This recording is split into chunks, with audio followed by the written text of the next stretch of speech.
a todos y bienvenidos a este webinar desarrollado por Buzzword International en compañía de Check My Bus. Para mí, Charlie Rodríguez, director de revista Latinobus, es un orgullo estar con todos ustedes y esperamos tener una muy buena conversación el día de hoy. Tenemos un panel de expertos de primera calidad. Tenemos personas tan importantes como Ingrid Schumann, que viene directamente de Frost & Sullivan para traernos los datos y la información más actualizada sobre el mercado del autobús en el continente. Tenemos también a Dora Fisher, que viene directamente de Check My Bus, este buscador de rutas que está generando una nueva forma de moverse hacia la digitalización en cuanto a la compra de etiquetes a nivel mundial. Pero también tenemos a principales actores de la industria aquí en Colombia. Vamos a tener a los operadores de transporte de larga distancia, como Jimena Ramírez de Flota Occidental. Vamos a tener a Juanita Núñez de Flota Magdalena. También vamos a tener a los gremios, porque también está con nosotros Hernando Tatis, director ejecutivo de la Cámara de Transporte de Pasajeros de la ANDI. También está del lado de la digitalización. Vamos a tener a Sebastián Jaramillo, emprendedor y creador de Pinbus, uno de los portales o OTAs o portales de venta de etiquetes más importantes en el país. Y también tendremos a James Posada, gerente de Marco Polo Superpolo, también uno de los fabricantes más importantes de autobuses. Por último, también tendremos a Víctor Córdoba, el gerente de Green Mobile, uno de los más nuevos, pero también más importantes operadores de autobuses eléctricos en el sistema Transmilenio de Bogotá. Luego de haberles comentado quiénes van a estar con nosotros, es hora de arrancar este conversatorio. Sientan ustedes que si quieren hacer cualquier tipo de pregunta, simplemente tenemos una caja en la parte inferior, una caja de preguntas y respuestas, donde ustedes pueden dejar alguna de las preguntas si quieren conversar o tener una intervención directa como, estando atendiendo este webinar. Pueden dejar ustedes ahí sus preguntas y nosotros podremos seleccionar algunas para enviarlas a nuestro panel. Entonces, sin más preámbulos, arrancamos este webinar. Y vamos a dar paso a Ingrid Schumann de Frost & Sullivan, quien nos va a comentar cómo se ha movido el mercado de los autobuses en Colombia en los últimos años. Así que adelante, Ingrid, y bienvenida a este webinar con Buzzword. Muchas gracias, Charlie. Buenos días a todos. Un placer estar acá con ustedes para discutir el mercado de buses en Colombia. Soy analista de industria de Frost & Sullivan. Hacemos varios estudios con relación al mercado de movilidad en América Latina. Bueno, yo no, hay otros equipos en otras regiones. Yo estoy basada en Brasil, entonces estoy junto con otros analistas haciendo estudios sobre movilidad, o sea, transportes, vehículos en general, sobre la región. Les traje hoy un par de slides de nuestro último estudio sobre el mercado de buses en Latinoamérica. En ese estudio cubrimos 6 países, entonces LATAM acá significa Brasil, Argentina, Chile, Colombia, Perú y México. Como pueden ver, proyectamos hasta el 2030 un crecimiento de ventas en el país. Es el segundo más alto tasa de crecimiento anual compuesto de la región, o sea, de acuerdo con estos 6 países, que sería del 9.7%, solo queda detrás de Perú, que tiene un poco más del 11%.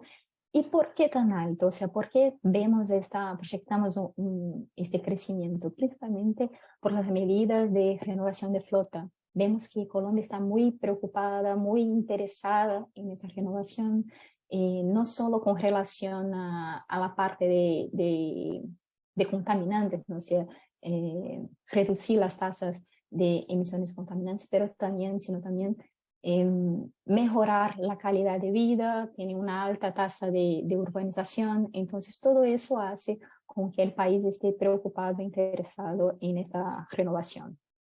Y uno de los planes que podemos mencionar justamente son los PAS, que tiene como medida optimizar la parte de cadena logística, ayudar con la parte de desintegración vehicular para los vehículos que son más viejos, que son más contaminantes, la parte no solo de los buses y camiones, pero también generar una intermovilidad, una intermodalidad de todos los tipos de transportes.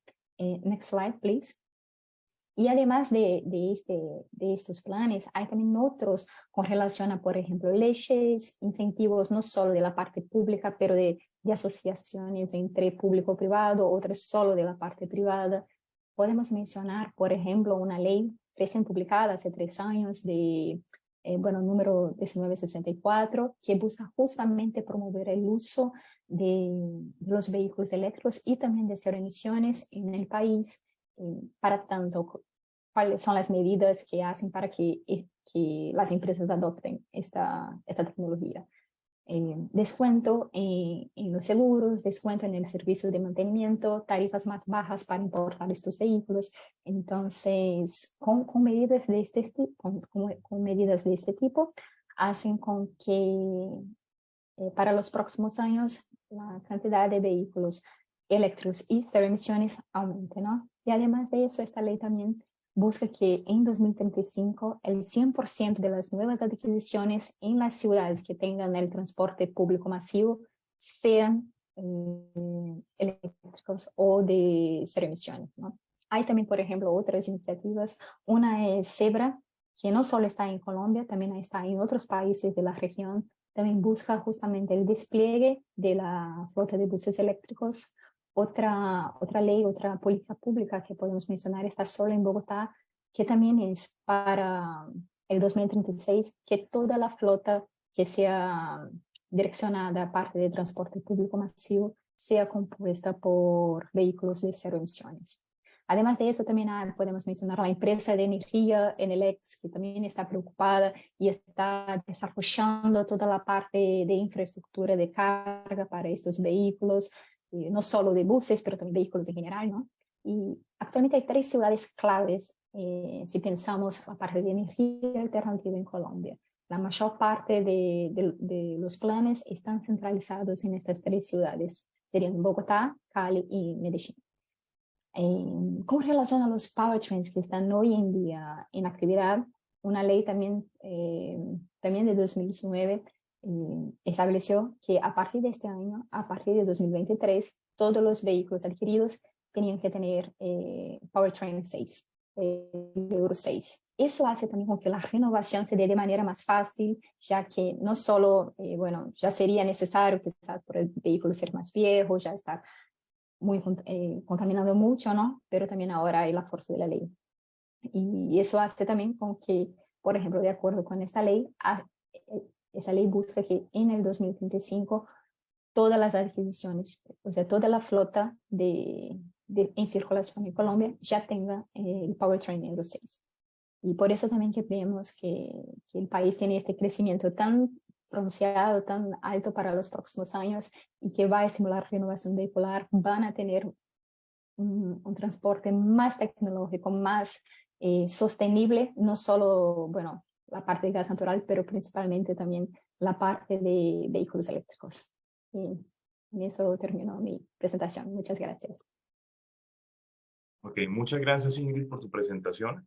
Ahora vamos a hablar un poco sobre el tema de digitalización. Ya conocimos un poquito las tendencias hacia dónde se está moviendo el mercado específicamente de autobuses, pero ahora vamos a ver el comportamiento del pasajero, específicamente en los temas que se refieren a la movilización entre ciudades, ya que para nadie es un secreto que en Latinoamérica y específicamente en Colombia, el transporte en autobús entre ciudades es la movilización más importante de todas por encima de otras fuentes de movilización como las ferroviarias, las aéreas, las fluviales. Así que el bus tiene vital importancia aquí en Colombia y en Latinoamérica. Dora, ¿cómo va este asunto de digitalización por el lado de Check My Bus? Hola, mucho gusto a todos. Buenas tardes a quien está acá en Europa y buenos días a quien está en Sudamérica y Colombia en especial. Con mucho gusto hablamos hoy de... Soy Country Manager en Check My Bus y estamos tocando toda la parte de tecnología de las empresas de autobús entre ciudades. Y vamos a mirar un poquito hoy cómo estaba el mercado en la pandemia y ahora después de la pandemia, si podemos hablar así, específicamente en Colombia. Y para esto vamos a mirar un poquito, hacer un paralelo entre diferentes sectores. ¿Podemos ir al próximo, por favor? Gracias. Entonces, es seguro que todas las empresas de transporte de pasajeros pasaron por los mismos retos tras la pandemia. O sea, todos estaban enfrentando problemas, elevados precios de combustible, la escasez de mano de obra y también los aumentos de los costes. Esto pasó a todos. Entonces, ¿qué preguntamos? ¿Quién tuvo más éxito de entre todas las empresas de transporte de pasajeros, de los autobuses y de las aéreas? ¿Quién tuvo más éxito? Y claro que la respuesta, si contesta sí, podemos pasar un poquito más, por favor, a la próxima. Tuvo más éxito las aerolíneas de bajo coste. Y creo que esto no es secreto para ninguno. Ahora vamos a mirar un poquito más específicamente cómo pasó toda la situación. Vamos al próximo, por favor. Sí, vemos acá entonces la situación. Primero, que contribuyó con el éxito de las aerolíneas, y después vamos a pasar al aprendizaje que pueden hacer las empresas de bus, también en Colombia, pero en todo en general. Entonces, el primer punto que tenemos acá, el punto de distribución. ¿Qué hicieron las aerolíneas? Primero, combinaron diferentes canales de distribución en línea, y con eso desarrollaron su propio website y trabajaron también con websites de intermediarios. Eso significa para las empresas de autobús que podemos hacer un aprendizaje. Por favor, pasemos a lo próximo. Sí, de manera que las empresas de bus ahora pasen a reforzar su propia marca. ¿De qué manera? De que se desenvolvan websites adaptados a móvil, su propio website, por así decir, que sean adaptados a móvil. ¿Qué queremos decir con eso? Que es necesario que la empresa de autobús invista en una tecnología que sea fácil, que sea easy para las compras online. ¿Dónde está el pasajero? Que viene del móvil, probable, la tendencia que todos tengan su móvil y que van a hacer las compras del ticket a través de su móvil. Es importante que las empresas de autobús comprendan y así desarrollen su website en esta dirección, ¿no? En este sentido. Y que sea muy amigable, un ambiente muy amigable al pasajero, para que en el proceso de compra no se pierda el pasajero. O sea, que el trayecto simple, que hay que tener un trayecto simple en propio sistema de reserva de las empresas de autobús. Y así se permite que el pasajero haga la compra muy sencilla, muy fácil, muy rápida. Ese es el primer punto de éxito que vimos en las aéreas y que podemos emplear en las empresas de autobús. Después podemos hablar también de los diferentes canales. Trabajaron con diferentes canales de distribución, o sea, están haciendo las ventas en metabuscadores, OTAs, también en Google y otros medios. Y entendemos acá redes sociales. Hace la distribución en diferentes canales que son complementarios, que el pasajero viene de diferentes medios y así se complementa la distribución y se hace todo global. El próximo que tenemos acá es el éxito del precio. ¿Qué hicieron las aéreas con el precio?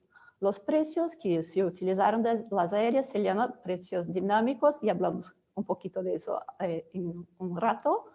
Y también Easy Online Booking, que acabé de hablar ahora. Entonces, podemos pasar al próximo, por favor.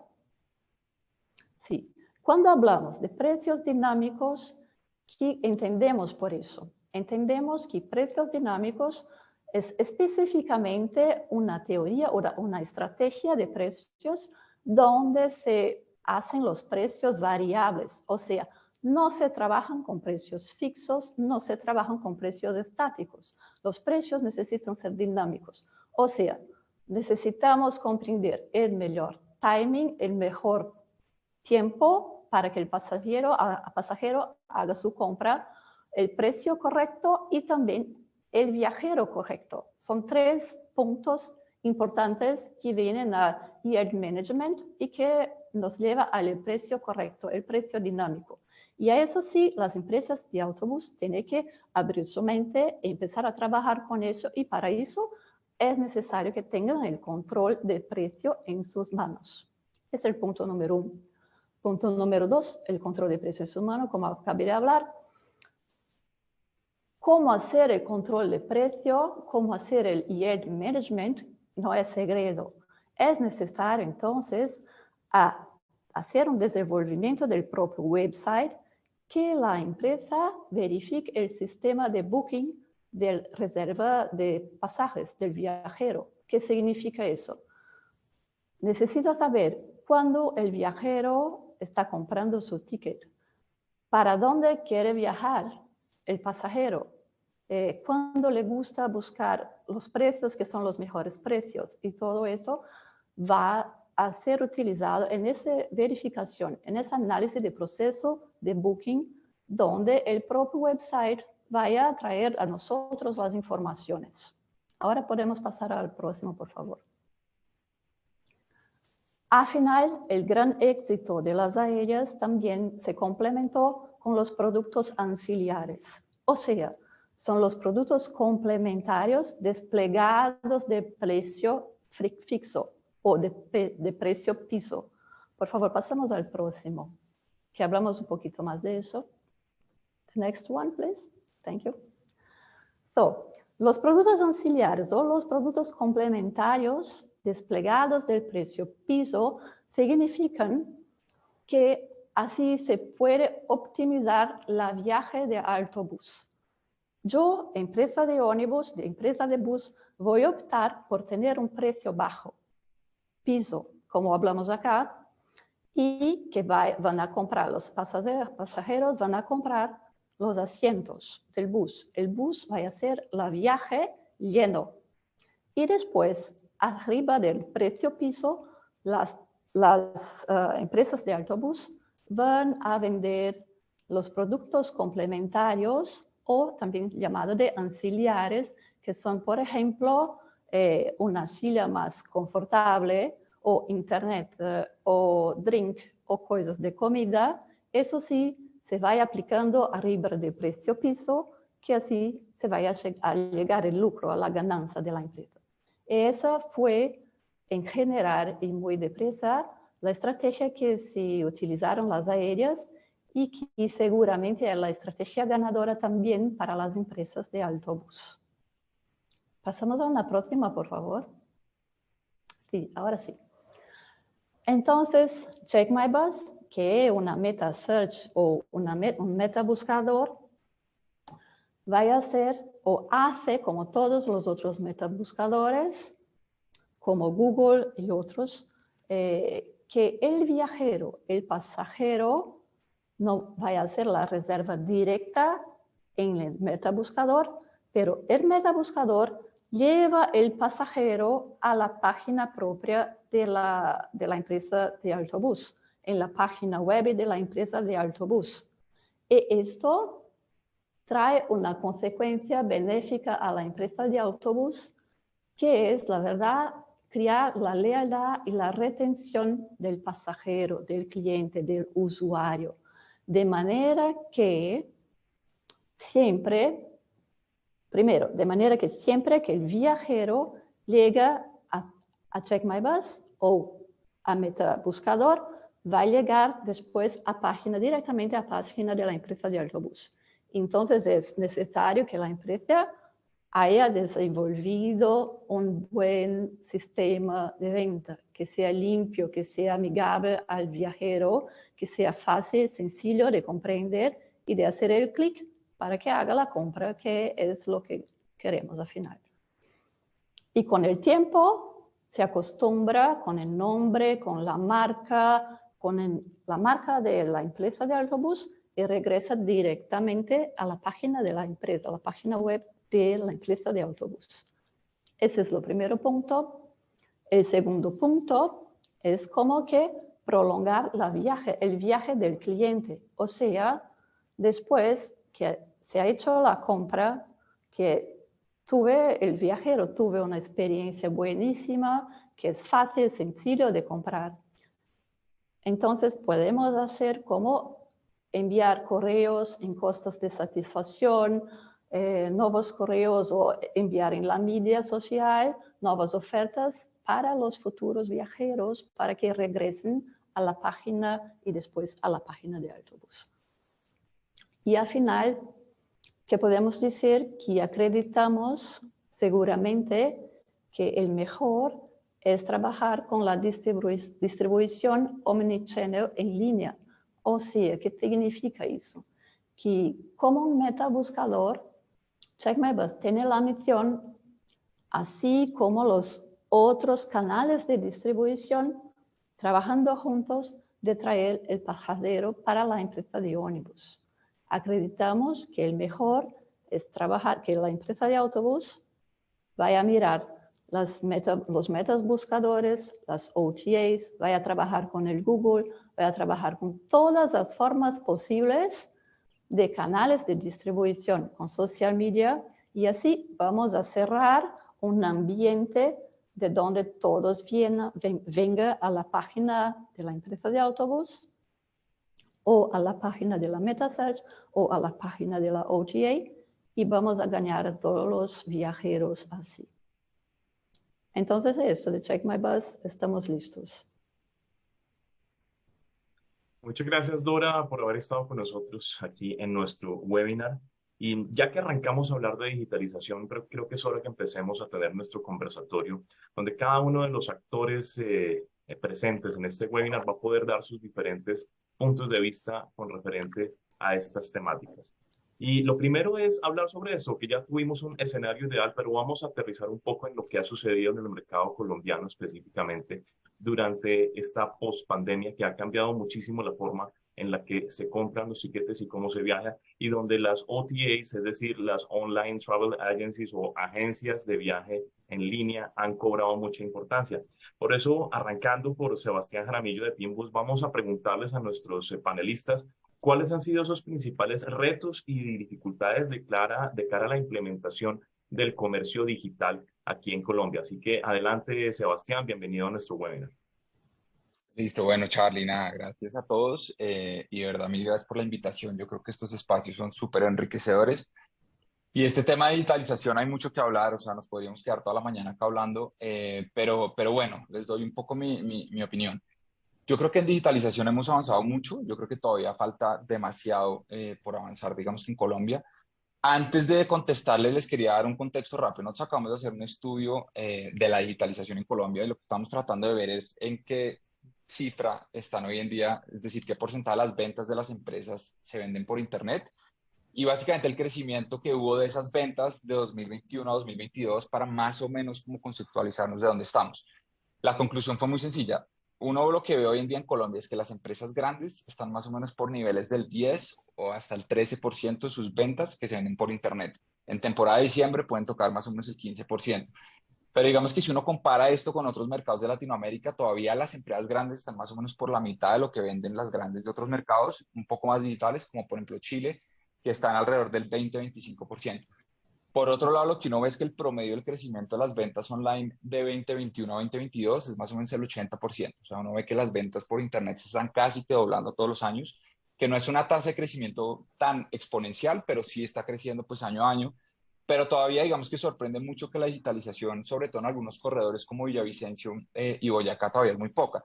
Entonces, curiosamente, hablando con una de las grandes empresas de ese corredor que movilizan cerca de 3.5 millones de pasajeros, uno mira que solo vendieron casi 40.000 boletos online el año pasado, que es más o menos el 1% de sus ventas. Entonces, digamos que el estudio es súper interesante, pero lo que uno ve es que todavía, digamos que hay mucho por hacer. Y entrando ya en la pregunta de esta temática, de qué falta o qué vemos nosotros que debería pasar para que esto se acelere, yo les diría tres cosas. Lo primero, precio. Hay una realidad y es que hasta que no sea más barato comprar el tiquete por Internet con anticipación, esto nunca se va a digitalizar. Hoy en día, digamos que lo que vemos es eso. Muchas veces, digamos que en taquillas el tiquete es más económico que comprarlo por Internet y eso definitivamente hace que los usuarios no tengan el incentivo para comprarlo. Este es un problema que lo mismo, nos podemos quedar hablando horas de este problema, pero yo creo que aquí es importante pues que las empresas se sistematicen, o sea, que tengan sistemas para implementar precios. Y también yo creo que al final del día pues toca que entre todas las empresas realmente se pongan de acuerdo porque lo que las empresas yo entiendo que no quieren ser es el canal más caro en la taquilla. Entonces realmente hasta que en taquilla no sea un poco más costoso como funciona el aéreo, yo creo que ese factor de precio pega durísimo. El segundo yo les diría que es el tema de la confianza y el conocimiento. Todavía hay mucha desconfianza en los usuarios para comprar un tiquete por Internet. Es básicamente la pregunta de quién me va a responder si algo pasa mal. Aquí es interesante porque esto nos involucra a todos los actores del sector, nos involucra a las empresas, a las comercializadoras, a los metabuscadores, absolutamente todo. Y esta parte es fundamental porque lo que toca darles confianza a las empresas de que efectivamente comprar por internet les garantizamos que van a poder viajar, les vamos a dar un muy buen layer, digamos que de servicio al cliente. Entonces esta parte de confianza todavía se está empezando a desarrollar, pero es importantísimo que todo el mundo pues dentro de que esté involucrado en comercio electrónico pues cumpla con la promesa de valor para que los usuarios crean en el medio y sigan comprando. Y el tercero rápidamente es el tema de alinear los incentivos de todos los actores.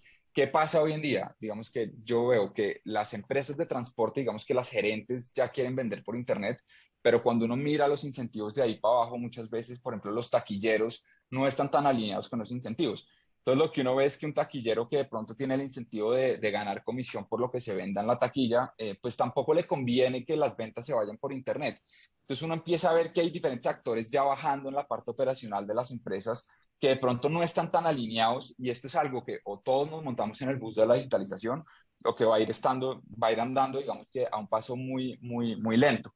Entonces, al final del día, creo que esas tres cosas pues, son como lo que nos está un poco frenando, obviamente haciéndole énfasis en lo que decía Dora ahorita de los sistemas y que pues, si las empresas no están sobre digital, pues no tienen buenos sistemas, pues dar la transición hacia las ventas pues no es viable. Pero sí, esas son un poco las limitantes que vemos hoy en día desde Pingus. Ok, tenemos a Juanita Núñez, subgerente de Flota Magdalena. ¿Estás de acuerdo con lo que nos comenta Sebastián? ¿Cómo va ese proceso de digitalización en Flota Magdalena y cuáles han sido esas dificultades para que se masifique cada vez más la venta por Internet? Bueno, muchas gracias primero por la invitación. Esta es una oportunidad muy enriquecedora para todos. Bueno, referente al tema, yo tengo varios puntos, porque uno lo ve ya de la parte de la flota y el manejo de las empresas. Para mí, uno de los primeros puntos es que la rentabilidad en una empresa de transporte es un margen que cada vez está viendo una brecha más pequeña. Y dentro de esto, ¿qué pasa? Que, por ejemplo, una pasarela de pago, que las pasarelas de pago es por donde uno hace la transacción para que la persona pueda comprar el tiquete, pues tiene una comisión muy alta. Y los tickets promedio en un transporte en Colombia, bueno, si ahorita miramos con el dólar, pues es promedio entre $5 hasta $30. Entonces, ese ticket es para nosotros, es nuestra rentabilidad y darle un porcentaje tan alto a la pasarela de pago, porque todavía no han aprendido que estos son micropagos, es muy alto para una empresa. Por lo menos a mí me parece muy alto, porque muchas cobran más del 2-3% y las OTAs como Pinbus o Redbus en Colombia pues cobran un porcentaje bastante alto, que cada vez hace que la rentabilidad de la empresa pues sea un poco más corta. Entonces sí me parece que sí tiene que haber un trabajo en conjunto porque tiene que haber un gana-gana para todos. Por otra parte también, digamos, en Colombia la bancarización de las personas hasta ahora se está aumentando, porque muchas personas que viajan por transporte intermunicipal no están acostumbrados a pagar por tarjetas o por internet. La mayoría está acostumbrada a pagar en efectivo. Esto ha hecho que pues muchos, digamos, bancos creen las billeteras virtuales y pues se tengan que acoplar a eso, pero pues todavía hay mucha desconfianza porque en Colombia hay mucho fraude. También me parece que otra parte muy importante es el Customer Journey. En otros países, digamos, tú compras el tiquete en internet y tú simplemente abordas. En Colombia todavía estamos muy quedados porque los terminales todavía exigen el tiquete físico, lo cual interrumpe ese customer journey y el cliente decir, hice todo en línea para que me presenten en taquilla. Entonces, realmente en Colombia todavía hace falta mucho eso, porque ni siquiera los terminales tienen el sistema operativo para decir, bueno, paso como en un tiquete de avión, lo tengo en mi celular, simplemente lo escaneo y ya está. No, en Colombia no pasa eso. Nosotros las empresas nos tenemos que regir por los terminales y la mayoría de terminales hasta les exigen el tiquete al pasajero para poder ingresar a la zona de despacho. Esto hace que, digamos, también la parte de ese customer no se cumple de una manera fácil para el cliente y diga, bueno, pues lo compré en línea, pero realmente tengo que llegar como 40 minutos antes, tengo que pasar por la taquilla que me lo impriman, el código de barras no me lo exigen solamente la empresa. Todo eso hace que realmente sí hay digitalización, pero se irrumpe mucho el proceso y eso hace que realmente a veces muchos pasajeros que son, bueno, de la gente mayor, digamos, los baby boomers, no, dicen, ¿para qué hago todo eso? Simplemente lo compro en taquilla y ya está. De pronto los jóvenes, sí. Entonces sí siento que hace falta mucho más un trabajo en conjunto para que la digitalización no solamente sea de las empresas, sino de los operadores, de los terminales y hasta del mismo despacho del vehículo para que pueda ser digamos, un proceso ameno para el cliente. Jimena, gracias, Juanita. Jimena de Flota Occidental, ¿estás de acuerdo? ¿Tienes la misma problemática desde tu perspectiva allá en la flota? ¿Cómo ven el tema de digitalización? Totalmente de acuerdo con la doctora Juanita Núñez. Nosotros también dentro de nuestros servicios contamos con tarifas de tiquetes que son muy económicas, en donde el porcentaje que va para la OTA o para la bancarización de la pasarela de pagos es muy alto versus la rentabilidad que debemos ofrecer. También nosotros estamos tratando de educar al pasajero, que es uno de los retos para la utilización de las TIC para el e-commerce, pero también ahí fue ese obstáculo que mencionaba Juanita, que le ofreces el servicio con la ventaja que evite filas en taquilla y en los terminales, pero igual de todas maneras les toca hacer la fila, así hayan comprado su tiquete por internet, porque en la taquilla se lo deben imprimir de manera física para que el código de barras de las salas de abordaje de los terminales les permita el acceso. Entonces, eso es un reto que se debe trabajar en sinergia con los terminales para que se pueda evitar ese paso y de esta manera el e-commerce pueda funcionar mejor. Dentro de esa cultura del viajero, creo que también es importante ofrecerle al usuario las ventajas, como por ejemplo evitar un desplazamiento innecesario al terminal para comprar su tiquete de manera anticipada. Es decir, yo voy a viajar en Semana Santa, entonces voy a ir hoy al terminal a comprarlo. Me toca pagar un taxi o gastar gasolina o irme en bus. Si lo compro a través del website o de un aliado estratégico como Pinbus, por ejemplo, o Check My Bus, me ahorro ese desplazamiento. También puedo lograr las preventas y aprovechar las diferentes promociones que salen a través de las páginas web. Nosotros como empresas de transporte tenemos grandes retos. Uno de ellos es consolidar nuestras plataformas de pago, donde no solo le ofrezcamos al pasajero pagar con tarjeta de crédito IPS y ya, sino ofrecerle también un portafolio de métodos de pago que pueda ser más cómodo para cada uno. Como mencionaba Juanita, las billeteras virtuales. Entonces también implementar el pago a través de DaviPlata, a través de Nequi, o el pago en efectivo a través de otros formatos como Efecti, como Baloto, para que de esta manera el pasajero se vaya culturizando y vaya generando una confianza en comprar a través de nuestros canales de venta virtuales, que también se pueden implementar a través del social media y a través de líneas de atención de WhatsApp. Las empresas de transporte estamos llamadas a desarrollar nuestra propia marca blanca. Eso requiere una inversión importante, pero que se verá en el corto plazo, creo yo, liberada, o si de pronto la compañía de transporte no tiene cómo invertir en fortalecer su página web, puede aliarse con diferentes otras que son aliados estratégicos, como por ejemplo Sebastián de Pinbus, que está acá, o Dora de Check My Bus, que son plataformas que le ofrecen al viajero toda la disponibilidad de horarios y servicios que hay en las rutas que en los metabuscadores el pasajero pueda buscar. Nosotros tenemos también un reto muy grande y es en el servicio básico corriente. En el servicio básico, este es un servicio concebido para que el usuario pueda abordar en carretera y no se tenga que desplazar al terminal, y es con tarifas económicas para aquellos usuarios que no tienen el músculo financiero para costear un servicio de lujo con sillas tipo poltrona, wifi y entretenimiento a bordo. Entonces, para este servicio básico, cuando nosotros hemos hecho el intento de implementarlo en las ventas por Internet, hemos tenido ciertos obstáculos. Primero, el que mencionaba Juanita, el costo alto de las plataformas de pago, porque un tiquete de 2.000 pesos para un trayecto de 40 minutos, pues no es rentable sacarle a eso el porcentaje de la plataforma de pago. Y lo segundo es que al ser un servicio básico corriente, no se le asigna el puesto. Entonces, el usuario llega a la taquilla y se molesta como, venga, pero ¿por qué no me asignaron mi puesto cuando compré por internet? Ya que estamos acostumbrados a que cuando realizamos la compra web es porque nos asignan un puesto que escogemos. Otro reto importante en el que estamos trabajando ahora es adaptar nuestra venta web con las diferentes condiciones de derecho al consumidor que la Superintendencia de Transporte nos ha venido socializando.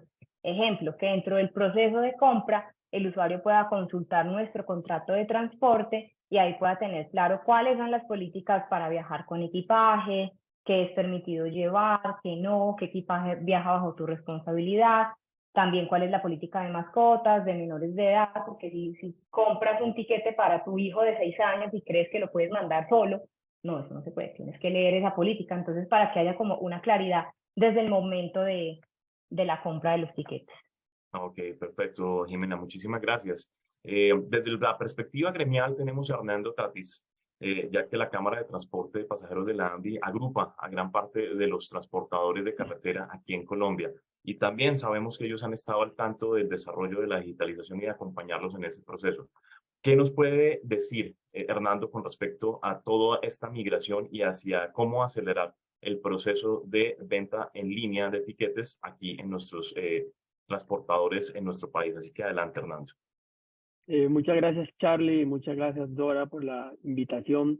Cordial saludo pues a mis colegas, a Sebastián, a María Juanita y a Jimena.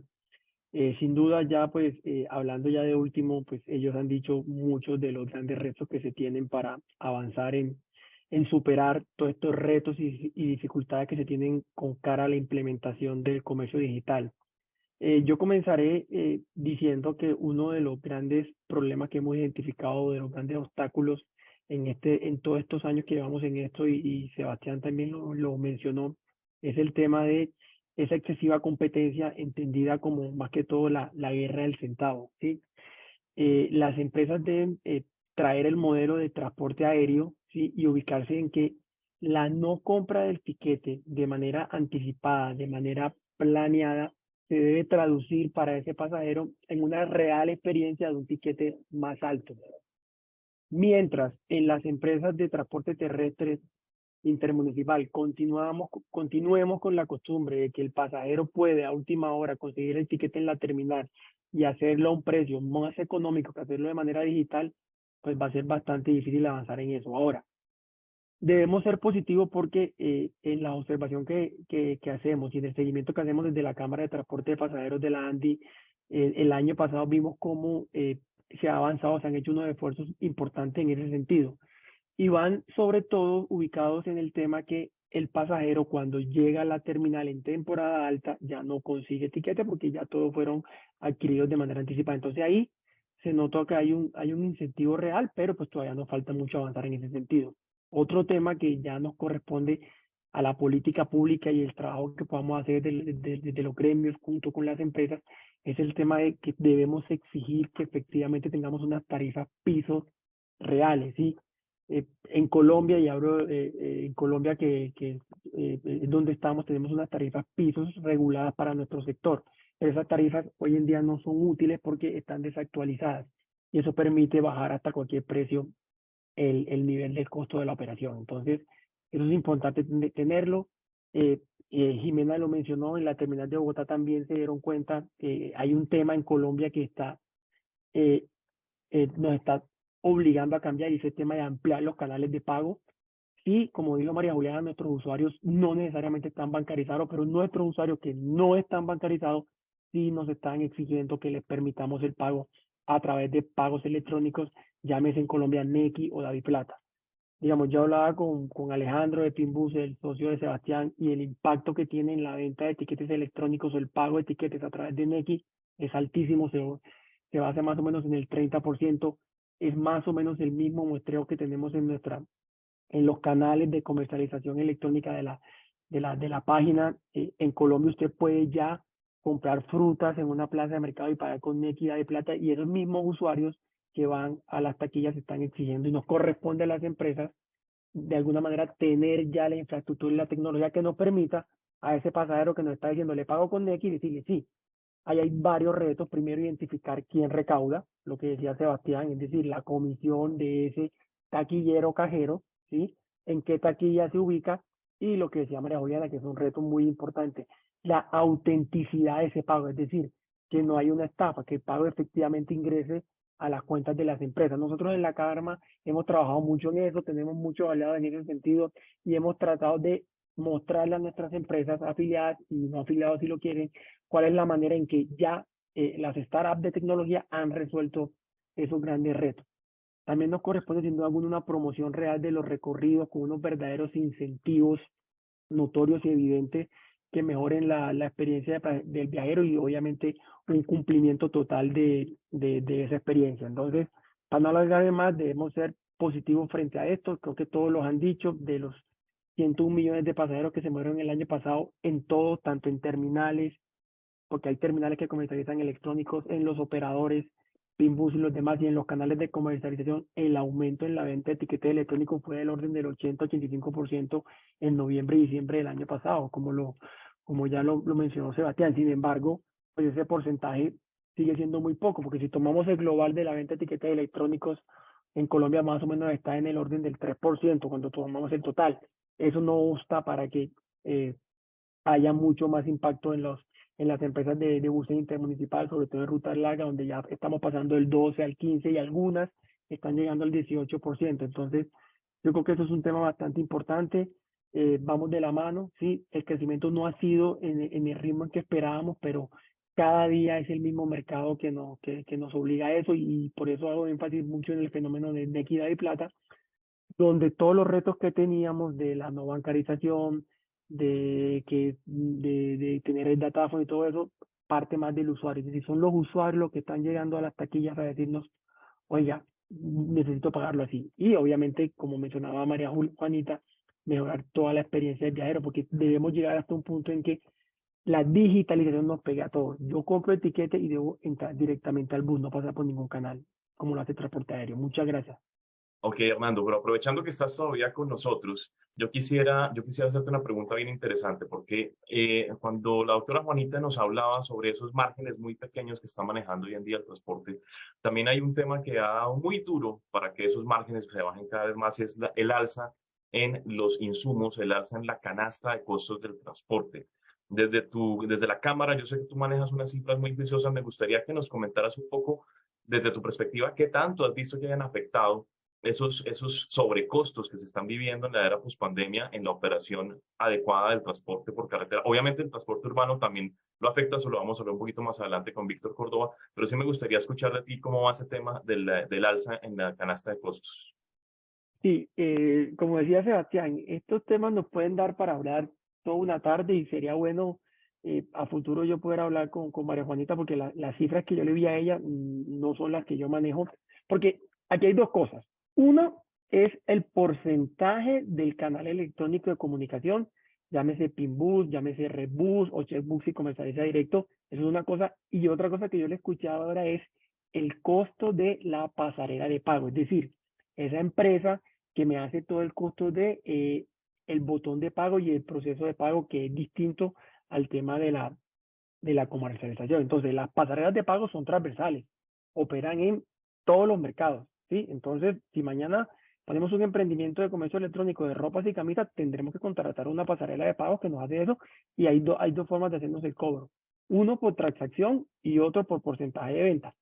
Obviamente, ese costo, creemos desde la Cámara que lo más sensato para las empresas de transporte es un costo por transacción, pero obviamente ese costo no está por el tema de los 2 o 3% de la venta.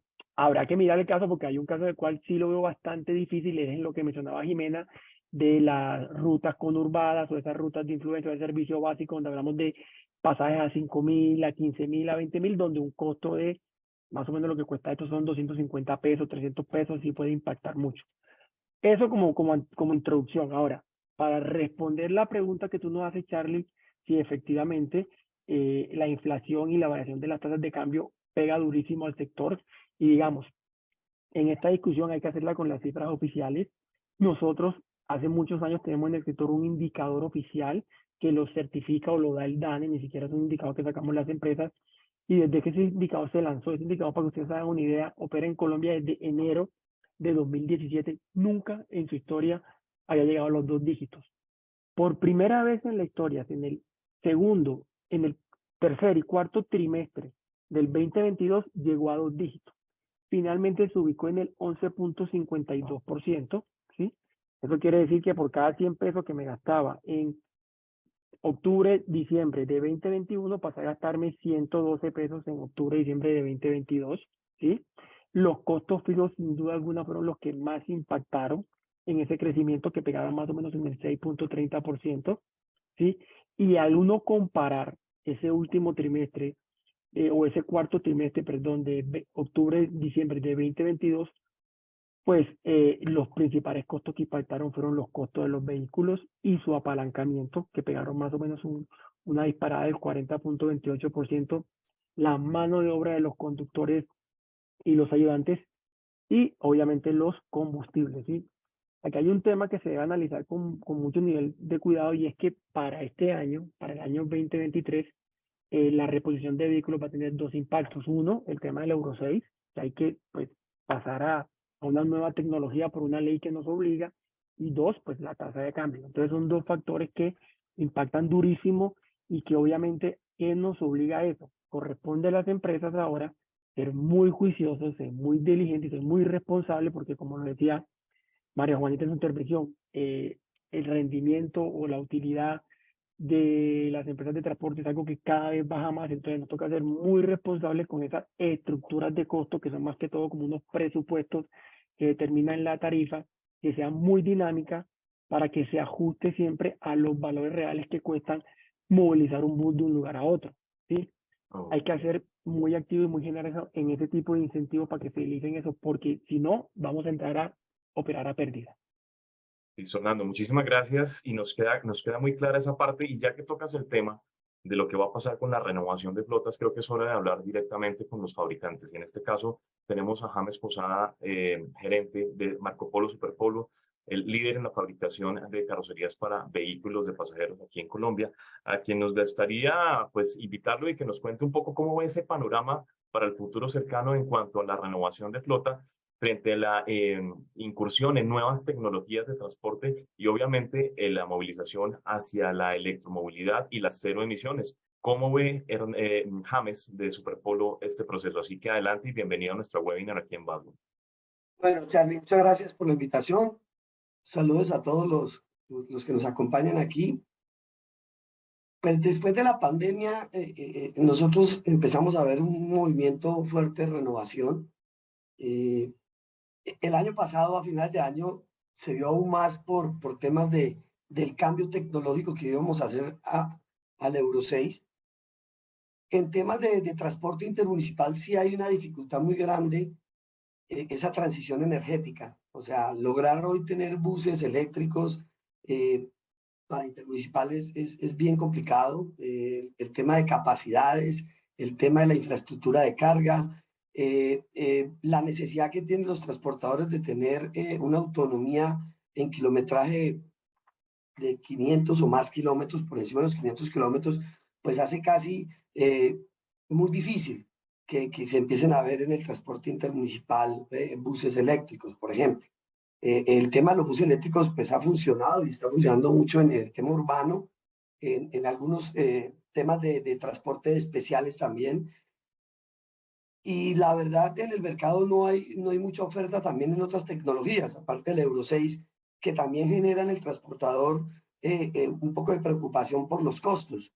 La pospandemia nos trae también un incremento en costos de materiales que hace que hoy por hoy tanto el chasis como la carrocería se haya visto afectado en incrementos por encima del 30%, y eso afecta pues obviamente la intención o todo el análisis financiero que tiene que hacer el transportador para la renovación.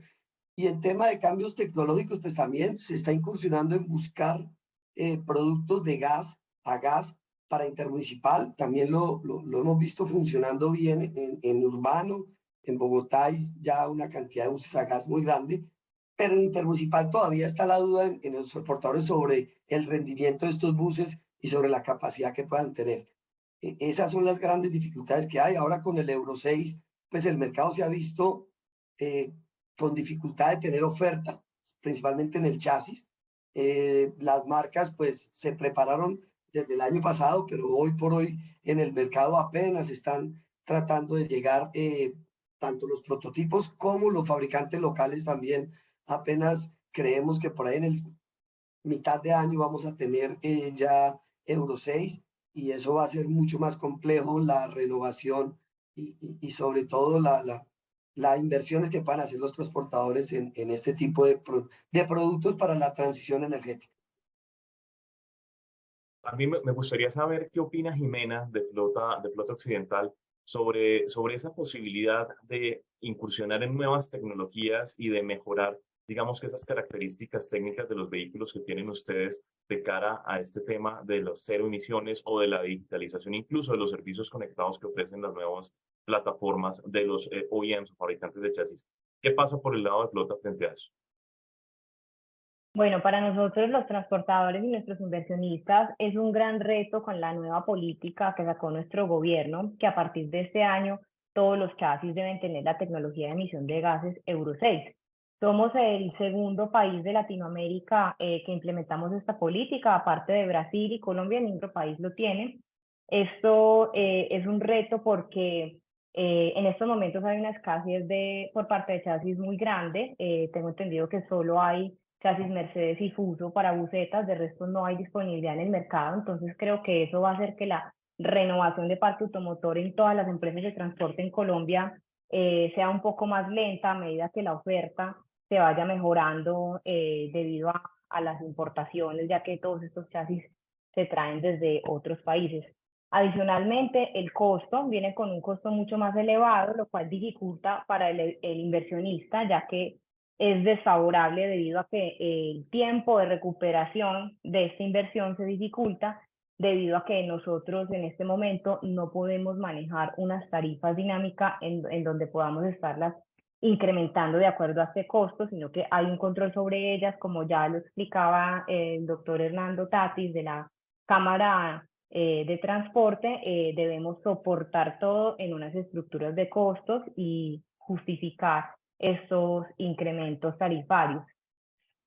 Por otro lado, la parte de tecnologías para buses eléctricos, yo lo veo complicado para el transporte intermunicipal debido a la topografía que manejamos en nuestro país, que es de características montañosas, de infraestructuras que se encuentran en reparación o son más bien de un relieve agreste o no muy bueno para que los vehículos transiten. De hecho, creería yo que en la mayoría de empresas de transporte de Colombia hemos tenido que hacer adaptaciones de nuestros vehículos para que la altura de las llantas sea mayor, para que el agarre, debido a la topografía que manejamos para llegar a ciertos pueblos o lugares que son más bien de características asfálticas. Yo pienso que la transición al eléctrico funciona muy bien para el servicio urbano dentro de las ciudades, ya que son cortas distancias, y también para lo que nosotros llamamos área metropolitana, que es un servicio interurbano hacia diferentes municipios de cercanías que quedan cerca de las capitales, pero ya para un trayecto de 8 o 9 horas, donde tienes que atravesar 7 montañas, casi que pasar por encima de un río, todavía siento que no se ha desarrollado lo suficiente Se dificulta tecnología bastante.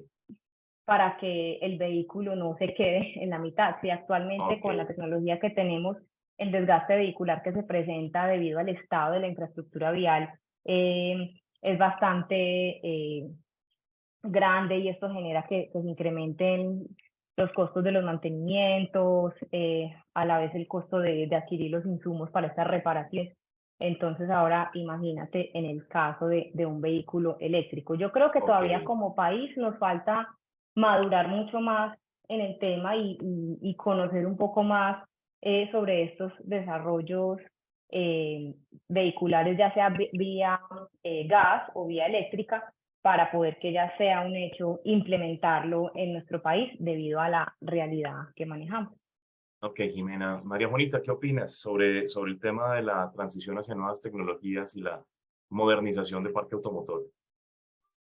Bueno, yo estoy muy de acuerdo con lo que dice la doctora Jimena. Realmente yo siento que eso todavía no se lo han terminado de inventar. Sobre todo siento que no han tenido muy en cuenta el transporte intermunicipal, porque digamos ahorita se está implementando en el urbano, donde su punto A a punto B recorre menos de 250 kilómetros y lo tienen durante 8 horas. Hablando de, digamos, de las baterías, de los que son eléctricos. Realmente yo siento que primero tenemos el problema de las bodegas, porque las baterías llenan las bodegas. Entonces, nosotros mandar un bus de Bogotá a Pasto sin bodegas, pues imposible.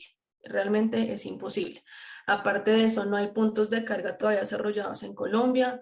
Realmente esto, digamos, hay un plus y un no plus, porque pues cuando tú tienes un vehículo eléctrico o a gas, sí tienes menos, digamos, repuestos en la parte mecánica, pero aumenta el peso vehicular. ¿Qué quiere decir esto? Que las llantas se van a desgastar más. ¿Qué quiere decir esto? Que el barro va a sufrir más en Colombia cuando las carreteras en este momento no están óptimas. Realmente siento que falta mucho por desarrollarse y ahorita siento que estamos corriendo hacia un Euro 6, cuando realmente otros países mucho más desarrollados que nosotros no lo han hecho. Entonces sí me parece que estamos haciéndolo demasiado rápido y lo cual puede traer consecuencias graves. Digamos, ¿qué pasa ahorita? Debido a la pandemia, muchos de los inversionistas pues agotaron sus ahorros, sus fondos de reposición, que en Colombia, para los que no conocen eso, es un ahorro que hace el afiliado, la persona dueña del vehículo, para renovar su parque automotor. Y en este momento, con las tasas de interés que están tan altas, adquirieron endeudarse para hacer una inversión en este momento no es muy viable para muchos inversionistas. Entonces yo siento que ahorita vamos a tener un déficit de renovación de flota bastante grande, porque la gente no tiene el dinero para hacerlo y porque las tasas están muy altas y porque realmente los nuevos productos que están llegando, pues debido a las nuevas tecnologías exigidas, pues van a llegar con un valor mucho más alto. Entonces realmente siento que el mercado en este momento está muy difícil para los inversionistas decir, bueno, voy a aceptar la deuda, me voy a meter en esta vaca de coger un nuevo vehículo Euro 6, no sé qué, cuando el vehículo está en 1.000 y pico de millones de pesos. Entonces siento que realmente en Colombia estamos corriendo mucho en esto, y sin contar en este momento que los que ya tienen vehículos, sus insumos han crecido casi un 100%, donde una llanta hace un año costaba 1.500.000, ahorita está a 2.500.000. En dólares costaba, por ejemplo, $400, ahorita está $1.200. Entonces realmente yo siento que los insumos y todo ha sido tan alto para las personas que pensar en renovar la flota no está tan fácil. Los nuevos productos están muy costosos y las nuevas tasas de interés para un leasing que antes podría ser cómoda, hoy en día terminas pagando el carro casi una vez y media, entonces, o dos. Entonces realmente yo siento que tenemos que hacer un ejercicio consciente de saber a dónde estamos yendo y por qué estamos corriendo tan rápido, si realmente todavía estamos recuperándonos de la economía, sabiendo que el sector transporte fue uno de los sectores más golpeados, porque nosotros en Colombia duramos casi 9 meses parados las empresas, más después que hubo un paro nacional duramos 2 meses más, o sea, duramos 11 meses que no tuvimos ingresos de absolutamente nada, y ahorita con tanta exigencia, siento que estamos ahogándonos en muchas cosas que podemos evitar en un futuro.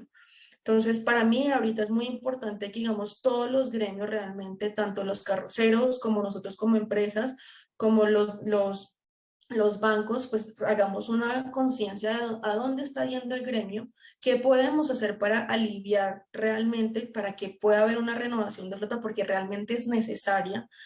Pero en este momento siento que están alcanzando muchas cosas que al futuro, no ahorita se va a ver, porque ahorita pues todavía tenemos vehículos, no muchas empresas, pero se va a ver en los próximos 5 años cuando la flota no esté totalmente renovada.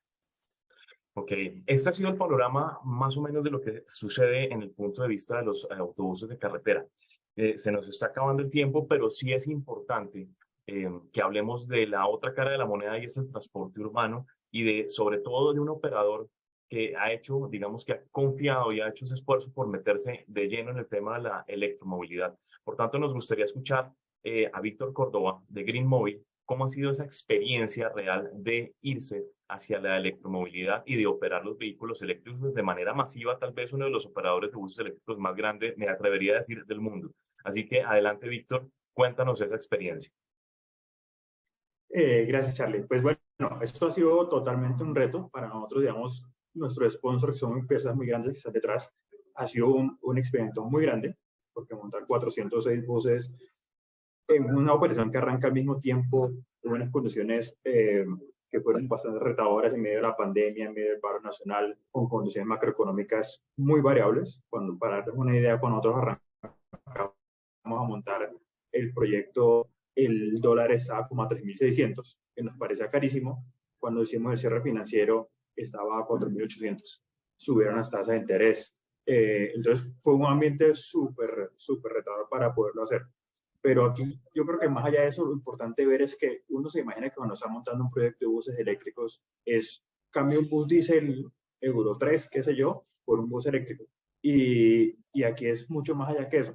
Cuando uno monta un proyecto de bus eléctrico, casi que lo más importante es lo que está detrás del bus eléctrico, todo el centro logístico que toca montar, todos los sistemas de carga, la forma en que se manejan las tarifas eléctricas, la cantidad de información que eso produce. De la forma como nosotros lo vemos en este momento, estas empresas eléctricas no son empresas de buses que tienen una plataforma tecnológica, sino una empresa de software cuya información se produce a partir de los buses y de la plataforma.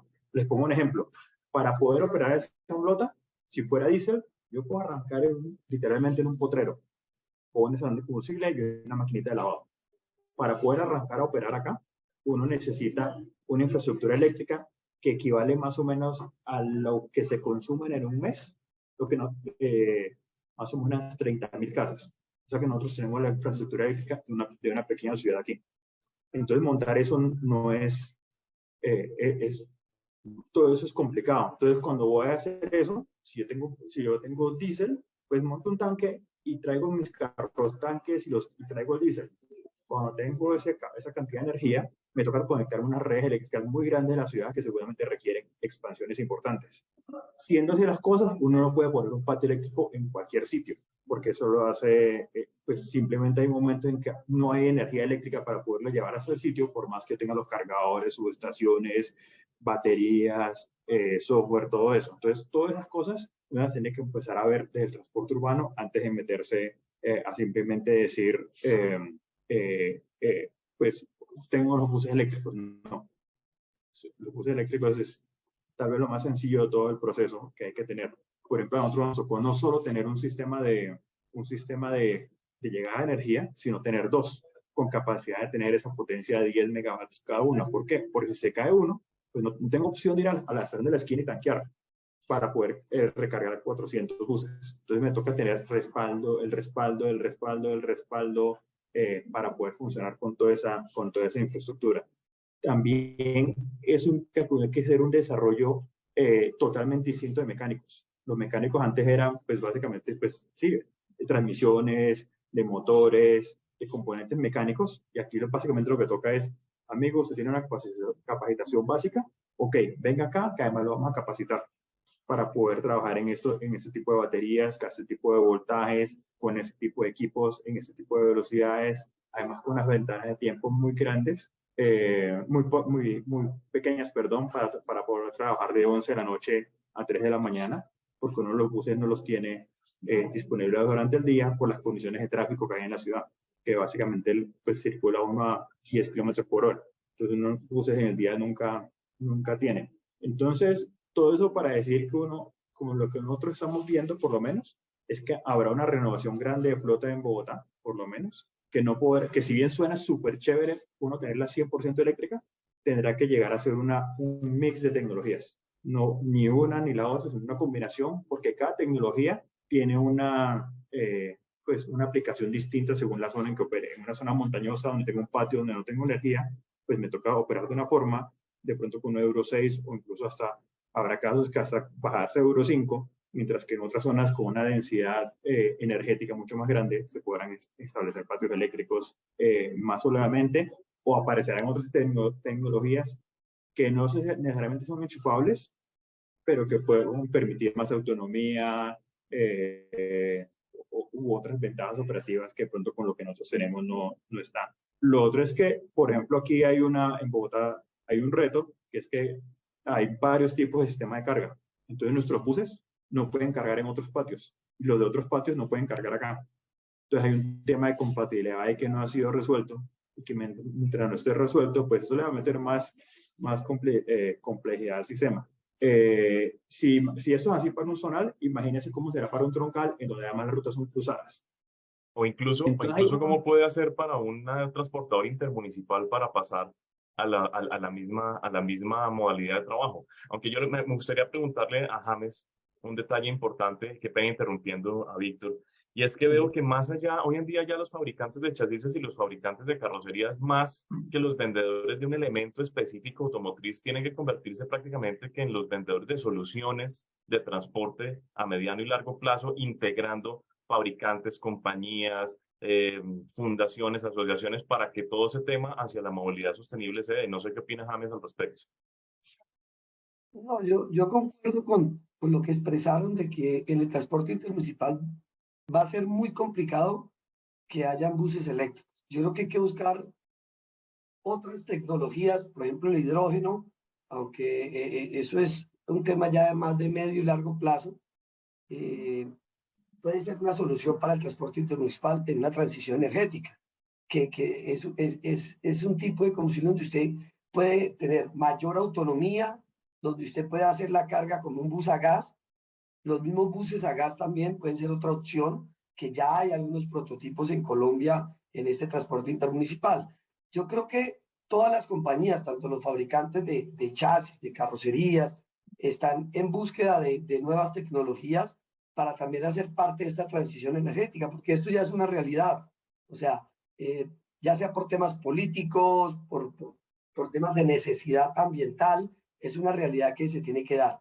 Por todas las normas que han salido y las leyes donde cada vez exigen que tengan un tiempo esta transición y que a partir de cierto año se tenga que dar sí o sí, yo creo que eso va a obligar a todas las compañías a buscar diferentes opciones para los transportadores. Y el hidrógeno es posiblemente un buen camino para llegar allá.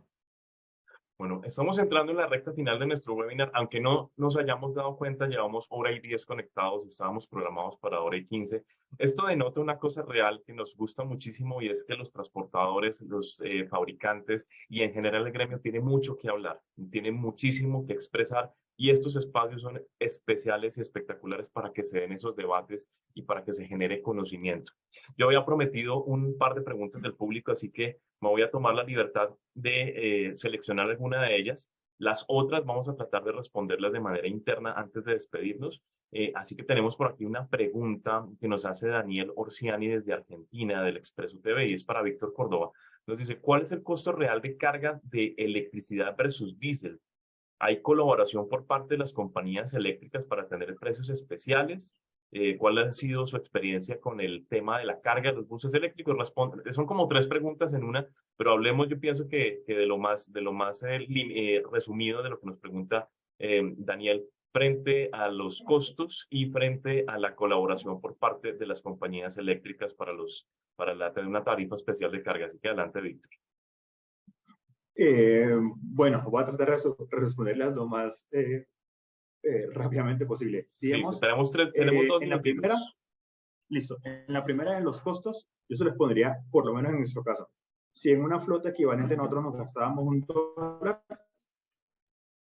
aquí en diésel, aquí en la eléctrica nos estamos gastando 50 centavos, más o menos la mitad es lo que nos está costando la carga, y el mantenimiento también nos está costando sustancialmente menos, pues básicamente porque tenemos mucho menos componentes, digamos, mecánicos ahí para mantener.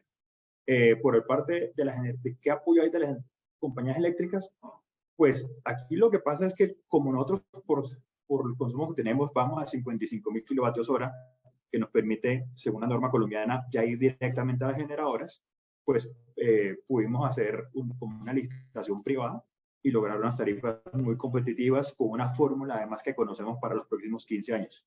Y lo que hicimos en el fondo fue ponerlos a competir a quien nos diera las mejores tarifas y las mejores condiciones de compra. Hay unos que lo obligaban a uno a poner garantías bancarias, otros que decían, yo simplemente le vendo la energía indexada por IPP. O sea, digamos, al final lo que hicimos es eso y ponerla a competir y tener la mejor tarifa posible, muy buena tarifa, y con eso logramos el 50% respecto al diésel. Y del apoyo que dan las compañías eléctricas, bueno, uno podría, en la infraestructura, que es lo costoso, si uno se gasta también 100 pesos en los buses, pues se gasta 50 pesos adicionales en la infraestructura. Entonces, para esa infraestructura, uno tiene 2 formas, o la construye uno mismo con un músculo de los socios o financiación de los bancos, o también hay compañías que están ofreciendo, eléctricas, que le están ofreciendo la infraestructura como un servicio. Están las 2 opciones, pues digamos, uno ya entra como según su proyecto a explorarlas y ver cuál le conviene más. Ok, perfecto. Pues bueno, por aquí Hannes me acaba de decir por interno que nos va a dar una pequeña licencia de pasarnos un poquitito, porque yo sí creo que hay una pregunta que teníamos para ustedes y no puede quedar por fuera. Y yo pienso que esta aplica para todos, obviamente pidiéndoles el favor de que seamos lo más concretos con las respuestas, porque esto creo que le atañe a todos. Y es la dificultad que hemos tenido durante la pospandemia para conseguir mano de obra calificada. Y esto atañe a todas las industrias. Pasa con los carroceros, pasa con quienes dan soporte a los chasis, pasa obviamente en las empresas de transporte con los conductores. Entonces simplemente quisiera tener muy rápido, en un minutito de cada uno de ustedes, que sepamos cuál ha sido esa estrategia o qué piensan sobre esa estrategia que se debe desarrollar para fomentar la consecución de fuerza laboral adecuada para que trabajen pues con la industria del transporte. Voy a dar paso simplemente en el orden que tengo aquí en mi pantalla, así que vamos primero con la doctora María Juanita Núñez de Flota Magdalena. ¿Qué ha pasado con la mano de obra? Bueno, la verdad creo que ha sido uno de los temas más complicados. Ya hace como un año y medio, realmente la escasez de conductores es muy alta.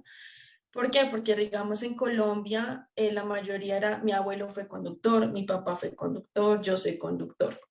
Pero hoy en día siento que para muchos ser conductor no es algo digno, por decirlo así. Entonces siento que tenemos que hacer las empresas y no solamente las empresas. Para mí esto va con el SENA, por ejemplo, en Colombia de formación, es tecnificar la profesión y volverla una profesión donde sea conductor profesional, que no solamente nos ayuda a nosotros porque las empresas pues, no nos podemos arriesgar a tener una persona inexperimentada manejando un bus donde lleva 42 pasajeros, sino también decirles a ellos, no solamente eres un chofer, eres un conductor profesional que trasladas pasajeros de un punto a otro, tienes unas habilidades básicas, mecánica básica, entonces yo siento que ahí no solamente somos nosotros como empresas, pero sí necesitamos el apoyo de un ente como el SENA o a una formación profesional de conductores para que aprendan a manejar estos vehículos. Al igual no solamente es conductores, siento que a nivel general en adquirir personal para contabilidad, para taquilleros, en general es algo complicado hoy en día. No sé, realmente creo que es una fluctuación, yo creo que en el mercado internacional que los jóvenes no están queriendo entrar a la fuerza laboral. Entonces, siento que tenemos que hacer una tarea como empresas de darles mayores incentivos de por qué es bueno tener un empleo, pero aún así siento que esto creo que es parte y parte, no solamente los empleadores, sino que también la industria ayude a mejorar ciertos niveles de cosas y de todavía tener técnicos laborales que, digamos, en Colombia, en el SENA, como les digo, la formación en Colombia, es lo que ayuda a sacar los técnicos. Y ahorita están durando casi un año y medio, 2 años para darle a uno aprendices del SENA. Entonces creo que eso ha sido bastante complicado y no solamente es un esfuerzo de las empresas, sino también de otros entes. Ok, Jimena, ¿cómo ha sido esa experiencia en el eje cafetero?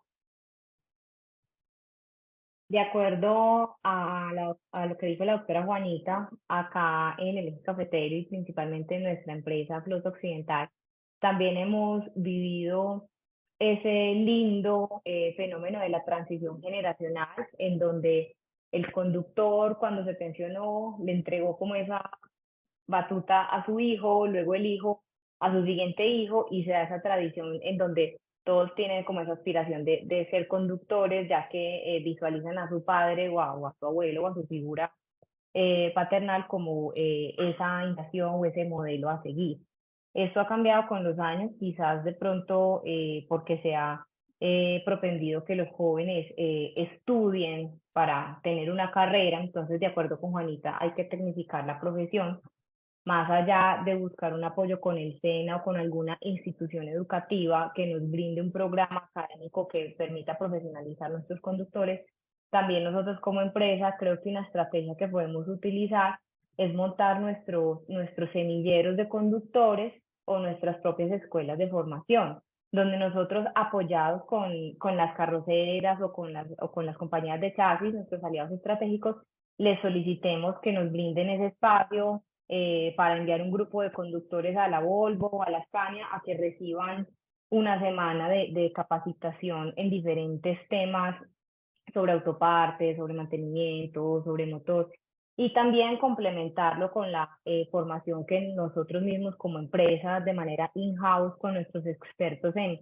prestación de servicio, en seguridad vial, podamos también formarlos en todos estos temas y que de esta manera pues podamos también darles ese conocimiento y buscar también un ente que los pueda certificar, ya sea con la ARL o con el SENA o con alguna institución educativa que nos permita. También creo que estamos llamados como a buscar estrategias para la retención de estos talentos, qué otros beneficios o qué calidad de vida le podemos ofrecer nosotros a nuestros conductores. Entonces también estamos llamados a pensar en ese cliente interno, que son nuestros conductores, también como lo decía Juanita, esto aplica BIS para nuestros taquilleros, nuestros auxiliares operativos y ver nosotros en ese endomarketing, es decir, el marketing hacia el interior de nuestra compañía, qué podemos ofrecerles, qué valores agregados podemos ofrecerles a nuestros clientes internos, que son nuestros colaboradores, para que se dé esa retención de talentos y ellos deseen permanecer en la compañía.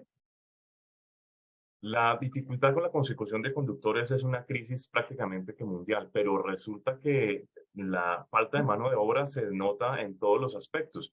James también ha tenido dificultad con el personal para trabajar en Superpolo. ¿Es difícil conseguir en este momento mano de obra calificada?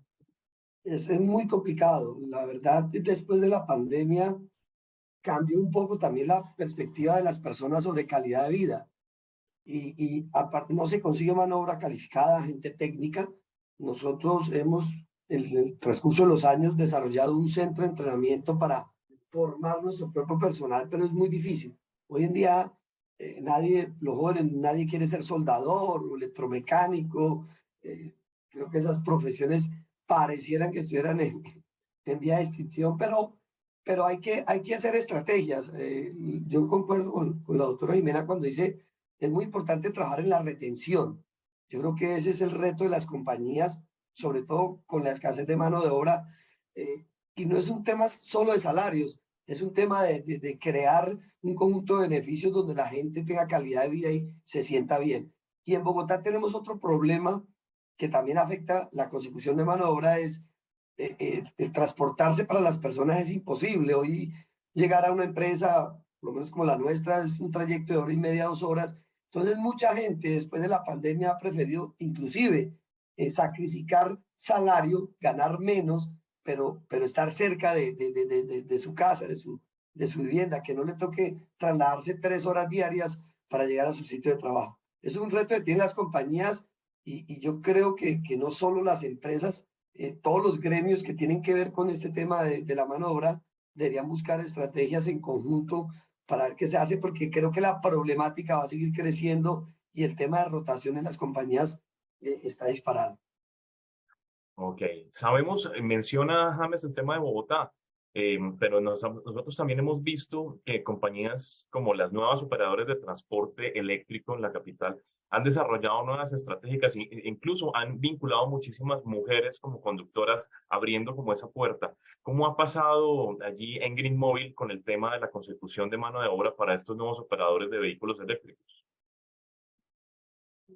Pues para resumirlo en una sola palabra y ya como, pues porque creo que ya James, Juanita y Jimena han dicho una situación que aquí la vemos muy parecida, es dificilísimo.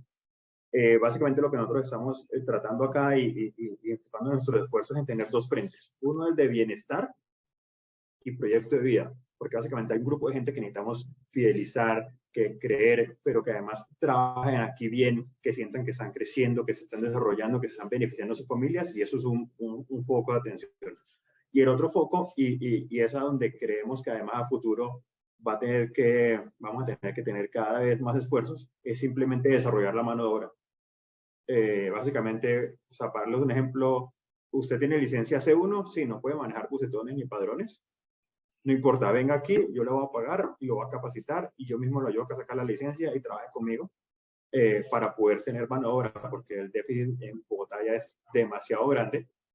Y lo mismo nos toca hacer con mecánicos, con técnicos, con administrativos, con muchas cosas, porque el tema de la mano de obra cada día es más difícil y además vemos que sobre todo en la parte operativa, a medida que empiezan a bajar además esas horas laborales de 47, 46, 44 y 42, pues se va a hacer más difícil. Así que básicamente aquí va a ser un balance entre bienestar y crecimiento personal y desarrollo, y simplemente desarrollo de gente. Y ese desarrollo incluye también que sea la profesionalización de la industria. No puede ser simplemente como era hace unos años, que yo era conductor, mi hijo también, mi nieto también. Aquí tienen que haber como un elevamiento de la percepción de lo que es un conductor, y que un conductor mueve 200 personas al día en Bogotá para poder que pueden llegar a trabajar. Es una persona súper importante en la cadena productiva de la ciudad, y eso es algo que la gente no ve, y eso es algo que toca promocionar para que además ellos se sientan lo importantes que son. Esta mañana me decía Sebastián que no entendía un poco sobre el tema de la inclusión en esta pregunta, pero a mí me parece que es supremamente válido, ya para cerrar, porque es el perfecto contraste entre lo que pasa entre el sector transporte y otros sectores. Sebastián, desde el punto de vista tuyo allí en el tema de tecnología en el que estás involucrado, ¿también se vive esa dificultad para conseguir mano de obra? Sí, la vemos desde otra óptica, la vemos porque en Colombia hay un déficit de programadores muy grande, hay demasiadas tecnológicas saliendo y uno ve los Nubank y todas estas grandes y realmente no hay suficientes técnicos, o sea, es lo mismo, pero nosotros lo vemos desde técnicos más de ingeniería de sistemas. Y lo que nos pasa a nosotros es que esos perfiles que antes se ganaban, no sé, 3,5 millones, 4 millones, ya pueden estar cerca a los 12, 15 millones. Entonces, se volvió como una guerra de talento, donde todo el mundo está tratando de pagar más, y eso lo que nos mata a nosotros es en la retención, porque si tú contratas un ingeniero de, no sé, 10 millones de pesos y se te va a los 6, 7 meses, esa persona no agregó valor en la empresa porque mientras entendía el código y mientras entendía, ya se te fue. Entonces sufrimos mucho a nivel de retención, y lo que decían acá, los jóvenes hoy en día pues quieren una cantidad de beneficios que muchas veces es difícil como empresa podérselos dar. Entonces sí también pues lo vemos, pero desde esa parte de perfiles técnicos. Perfecto. Muchísimas gracias, Sebastián, y muchísimas gracias a todos quienes han participado con nosotros en el día de hoy en este webinar. Aspiro que haya sido perfectamente de su agrado, que hayan logrado expresar lo que sentían, sus inquietudes y sus necesidades sobre el transporte en Colombia. Nos quedan claridad sobre muchos temas, y es básicamente que tenemos un mercado de pasajeros en autobús, tanto urbano como intermunicipal, supremamente grande y un potencial espectacular en la movilización en autobús, que estamos moviéndonos, digamos que con pasos lentos pero firmes hacia la digitalización, que queremos seguir siendo líderes en la transición hacia nuevas tecnologías, y que hay mucho por hacer en la capacitación de los conductores.